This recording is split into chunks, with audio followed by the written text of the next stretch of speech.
Maintenant, je vais voir quelques exemples de stoichiométrie avec vous. Quel volume d'hydrogène gazeux? Donc, déjà là, on sait ce qu'on cherche. Le volume d'hydrogène gazeux. Haha!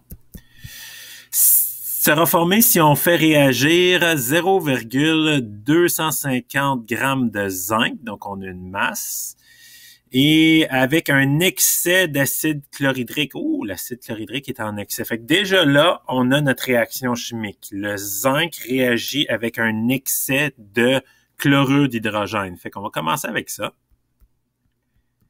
Ah, là que j'écris la réaction, je vois maintenant que j'ai une réaction de déplacement simple. Une réaction de déplacement simple, je sais comment compléter ça. Je vais échanger ici les deux métaux ou les deux substances qui peuvent être un cation et je vais obtenir de l'hydrogène pur et du chlorure de zinc. Je me rappelle des règles qu'on a vues dans la deuxième unité. Je dois vérifier le chassé croisé pour mon composé ionique pour former un composé ionique neutre et vérifier si mon élément pur fait partie de Hofbrinkel. J'écris mes états. J'équilibre ma réaction. Ici, moi, personnellement, j'écrirais déjà au-dessus de l'acide chlorhydrique qui est en excès. Comme ça, ça me dit que le zinc est limitant.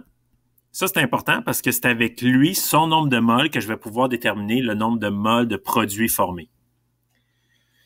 Donc, déjà là, sans même lire le reste du problème, je sais que je cherche le volume d'hydrogène, sachant que j'ai la masse de zinc.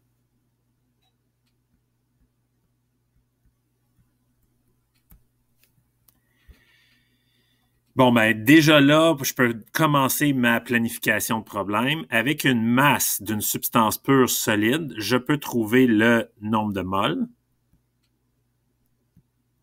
Ça va être masse divisée par la masse molaire du zinc que je peux obtenir dans le tableau périodique. Ensuite, parce que je sais que le zinc est mon réactif limitant, je peux trouver le nombre de moles de celui-là ici. Donc, ici, ça va être un rapport 1 pour 1, donc fastoche.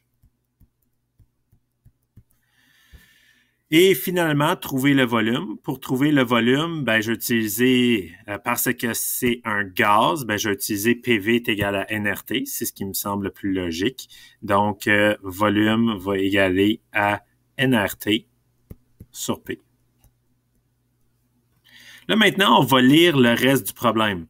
Ça dit ici, la température est de 22 degrés Celsius. Ah, yes, on a la température. Donc, la température, 22 degrés Celsius.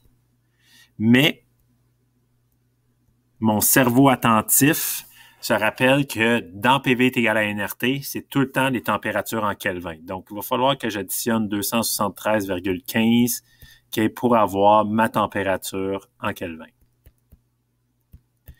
Ensuite, R, je l'ai tout le temps. C'est la constante universelle des gaz. Le nombre de moles, je vais l'avoir avec mon rapport. La pression, ça dit ici que la pression atmosphérique est de 101,30 kPa, mais que le volume est recueilli par déplacement d'eau. Oh! Ça ici, le déplacement d'eau, aussitôt que vous le voyez dans un problème là, encerclé-là, ça veut dire que vous avez un calcul supplémentaire à faire. Ça veut dire que le gaz a été ramassé au-dessus de l'eau dans un cylindre gradué inversé, par exemple, ou dans n'importe quoi qui était rempli d'eau. Et il y a eu de la pression de vapeur d'eau qui s'est accumulée. Donc, pour connaître la pression de juste l'hydrogène, va falloir que je corrige la pression, que je prenne la pression atmosphérique moins la pression de vapeur d'eau. La pression de vapeur d'eau, normalement, était dans un tableau dans votre manuel. Donc, il va falloir que vous regardez dans votre manuel quelle est la pression de vapeur d'eau à 22 degrés Celsius. Et cette pression-là, ça va être ça ici. Donc, vous allez faire la pression atmosphérique moins la pression de vapeur d'eau à 22 degrés Celsius. Et c'est comme ça que vous allez pouvoir obtenir la pression. Il vous reste à faire le volume. N'oubliez pas que votre volume va être en litres à cause de R.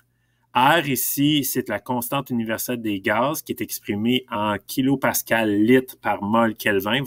Donc, il faut tout le temps que tu t'assures d'avoir ces unités-là afin de pouvoir faire le calcul.